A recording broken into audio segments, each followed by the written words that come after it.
The invisible armor. The only people who had access to his research were the people tasked with protecting it. The investigation lasted 4 years. The answer was inside the building the whole time. Dr. Frank Okoye was not the kind of man who sought attention. He didn't publish in journals that made headlines. He didn't speak at conferences where cameras were present. He worked in a building without windows, in a division without a public name, on a problem that most physicists considered theoretically impossible. He was trying to make things disappear, not in the way a magician makes a coin vanish, in the way a warship vanishes from a radar screen, in the way an armored convoy becomes, to every detection system pointed at it, simply nothing. He had been working on this problem for 11 years. In the winter of 2016, he solved it. To understand what Okoye built, you need to understand what radar actually does. Radar works by sending out electromagnetic waves. Those waves travel through the air, hit an object, and bounce back. The returning signal tells you where the object is, how fast it's moving, and roughly what shape it has. It's a simple system. It's also, for more than 80 years, been one of the most reliable tools in military detection. Stealth technology doesn't make aircraft invisible. It makes them harder to detect by shaping their surfaces to deflect radar signals away from the source, reducing the return signal to almost nothing. It's geometry, it's materials science. It works, but it has limits. Certain angles, certain frequencies, certain speeds. Okoye's approach was different. He wasn't deflecting the radar signal, he was redirecting it. His metamaterial composite, a layered structure of engineered materials with electromagnetic properties that don't exist in nature, could bend incoming radar waves around a vehicle the way water bends around a stone in a stream. The wave would arrive, the wave would pass around the object. The wave would continue on its path as though the object had never been there. The vehicle wouldn't appear smaller on radar. It wouldn't appear as a smudged shape or a degraded signal. It would appear as nothing at all. DARPA classified the research at the highest available level within 72 hours of the demonstration. 11 people were given access, not 11 teams, not 11 departments. 11 individuals, each vetted, each cleared, each known personally to the division director. Their names were logged, their access times were logged. Every document they touched was logged. The system was designed to be airtight. For 2 years it was. The Foreign Defense Exposition happened in the spring of 2018. It wasn't a secret event. Defense expos rarely are. Countries send delegations, contractors set up booths. New systems are unveiled with varying degrees of fanfare. Journalists cover the public portions. Intelligence agencies cover the rest. It was an American signals intelligence team monitoring the expo that first flagged the anomaly. A vehicle demonstration, an armored platform, mid-sized, moving across a test field, and then on the monitoring equipment, something that should not have been possible. The vehicle disappeared from the screen. Not a degraded signal, not an unusual radar cross-section, a clean absence. Where the vehicle had been, there was nothing, the kind of nothing that only one technology in the world could produce. The kind of technology that 11 people in the United States were supposed to be the only ones who knew about. The investigation that followed was run out of 3 separate agencies simultaneously. The assumption in the first weeks was a cyber attack. That was the obvious answer. Someone had breached the secure servers. Someone had intercepted communications. The technical team spent 6 months looking for evidence of intrusion. They found none. The second assumption was a foreign asset, a spy embedded somewhere in the cleared community, someone who had been turned or recruited or compromised. Background investigations were reopened, financial records were reviewed, travel histories were analyzed. Nothing. The third assumption, the one nobody wanted to say out loud, was that the leak had come from one of the 11. Before we go further into what they found and what they almost missed, this is the kind of story that Cold Reckoning was built for. Documented, sourced, told at the pace it deserves. If you are not subscribed to Cold Reckoning yet, subscribe right now. Every story on this channel is built the way this one is, with the full weight of what actually happened. Hit the bell. You won't want to miss what comes next. The internal investigation shifted focus in the second year, not to the documents themselves, but to the edges, the metadata, the patterns around the documents rather than the documents themselves. A forensic analyst named Dana Ferris, not cleared at the level of the research itself, brought in specifically for behavioral pattern analysis, noticed something in the access logs that everyone else had passed over. One of the 11 had a pattern of accessing documents during briefings, rather than before or after them. The access timestamps lined up, almost exactly, with scheduled classified briefing windows, not reviewing material, accessing it live while a briefing was in progress. The name attached to those access times was Marcus Hale, procurement officer, 14 years with the division, consistent performance reviews. A man so unremarkable in his daily presence that 3 of the other 10 people with cleared access to Okoye's research later said they had forgotten he was in the room during briefings. That forgettability, it turned out, was the weapon. What Hale had been doing was so simple that it had bypassed every sophisticated security protocol in place. He was photographing whiteboards. During classified briefings, while the principals discussed Okoye's research, Hale sat near the back.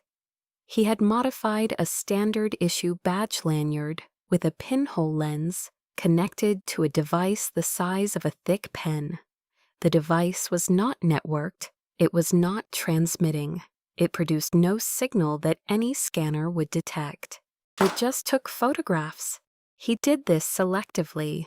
Not every meeting, not every whiteboard, just the moments that mattered, the technical specifications, the manufacturing parameters, the structural diagrams.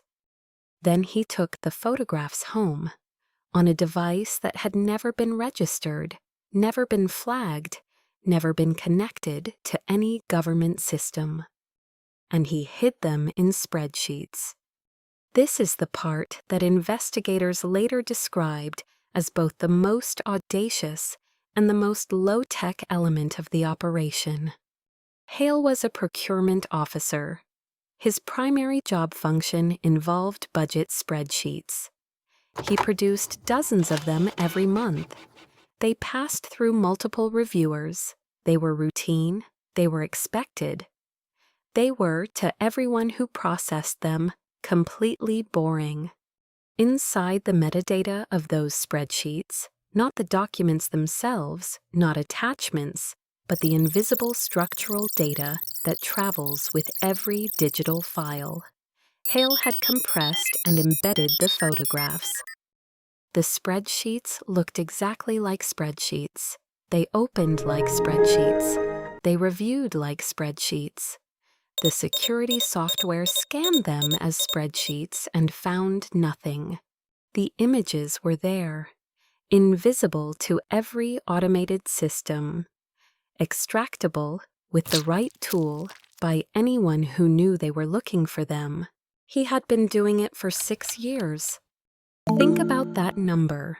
6 years, approximately 72 months, hundreds of spreadsheets, dozens of briefings, while background checks were run on the other 10, while server security was audited annually, while digital access protocols were updated and tightened, while Okoye himself continued refining the research in the room next door.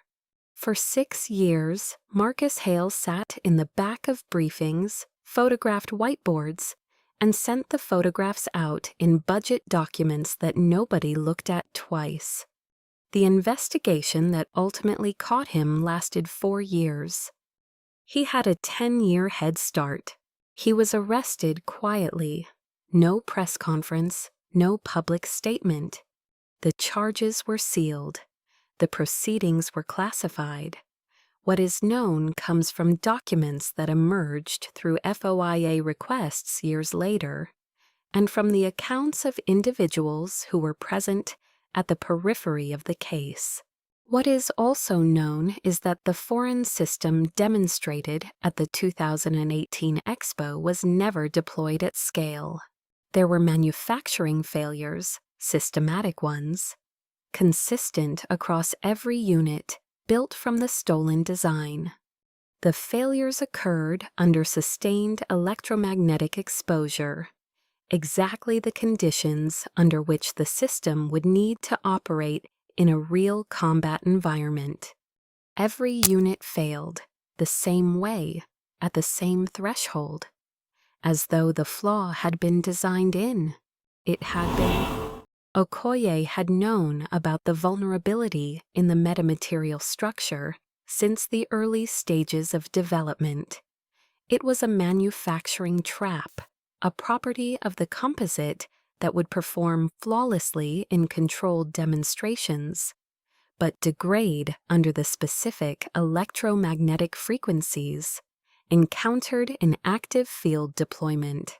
He had not reported it as a flaw. He had documented it internally in a separate file under a classification level that none of the 11 accessed individuals had clearance to view. He had noted it. He had preserved it. He had said nothing about it to anyone who didn't need to know. When asked years later, in a closed congressional briefing, why he had made that decision, Okoye reportedly gave an answer that lasted less than 30 seconds. He said that any technology capable of being stolen was technology that should already have a reason to fail in the wrong hands. He said he had been building that reason in since 2014. He said he had waited to see if he would need it. He said he had waited patiently. There is a question that never fully gets answered in any account of this case. How much did Okoye know or suspect before the investigation confirmed what had happened? He never said publicly. The congressional record from his closed testimony remains classified. The people who were in that room have not spoken. What is known is the timeline. The manufacturing trap was embedded in 2014. The access Hale exploited began in 2015. The Foreign Expo was in 2018. The arrest came in 2022. Okoye built the trap before the theft occurred. Whether that was precaution or premonition, nobody has ever said on the record. Here is what this case actually shows. Underneath the espionage and the technology and the classified proceedings. The most dangerous breach in one of the most secured research programs in American defense history was not carried out by a sophisticated cyber attack. It was not executed by a trained intelligence officer with decades of tradecraft. It was not the product of a foreign recruitment operation that took years to build. It was a man with a modified lanyard and a working knowledge of spreadsheet metadata. For 6 years, the most effective tool against the most advanced security infrastructure in the building was boredom, routine, the unremarkable. The scanner checks for weapons. The protocol checks for network intrusion. Nobody checks the budget spreadsheets twice. Nobody looks at the man in the back of the room. The metamaterial composite that Okoye developed has never been publicly confirmed as operational. No official statement has been made about its current classification status. The foreign program that appeared at the 2018 Expo was reportedly discontinued after the manufacturing failures became impossible to resolve. Attempts to reverse engineer the flaw, according to accounts that have emerged over the years, led nowhere. The trap was not in the design. It was in the material itself, in the specific way the composite was layered at a molecular level, a process that Okoye held in a file that was never accessed. You cannot steal a manufacturing process from a whiteboard photograph. You can steal everything written on the board. You cannot steal the 11 years of intuition that decided what not to write. Okoye retired from DARPA in 2023. He gave no farewell address. He did not appear at a ceremony. He submitted paperwork through normal channels, cleared his office over a weekend, and left the building without a public statement. One former colleague, speaking anonymously to a defense publication, described him this way: the quietest man in every room he was ever in, which is exactly why you always wanted him in the room. Marcus Hale received a sentence that remains partially sealed. What was publicly confirmed is that he was convicted on multiple counts related to the unauthorized transmission of classified national defense information. The full scope of what was transmitted, the complete list of what those spreadsheets contained over 6 years, has not been disclosed. The investigation into who received the information and what else may have traveled through those spreadsheets is listed in public records as ongoing. This is the question worth sitting with. If a procurement officer with a modified lanyard and a spreadsheet could do this for 6 years inside one of the most secured research programs in the country, what does that tell us about every other secured program? Not the ones that were breached, the ones that haven't been discovered yet. The answer to that question is not in this video. It may not exist anywhere in declassified form, but the pattern is worth understanding. Because the pattern repeats. It always repeats. Drop one word in the comments. Just one. The word that best describes Marcus Hale, based on everything you just heard. Not a sentence, not an argument. One word. Read the other comments. See how many people chose the same one you did. Frank Okoye spent 11 years solving a problem that most physicists said was impossible. He spent 2 more years quietly ensuring that solving it wouldn't be enough, that even if someone took the answer, they wouldn't be able to use it. He built a trap inside a breakthrough. He waited to see if it would spring. It did. He never said a word about it until he was asked in a closed room by people with the clearance to hear the answer. And then he answered in less than 30 seconds, the quietest man in every room.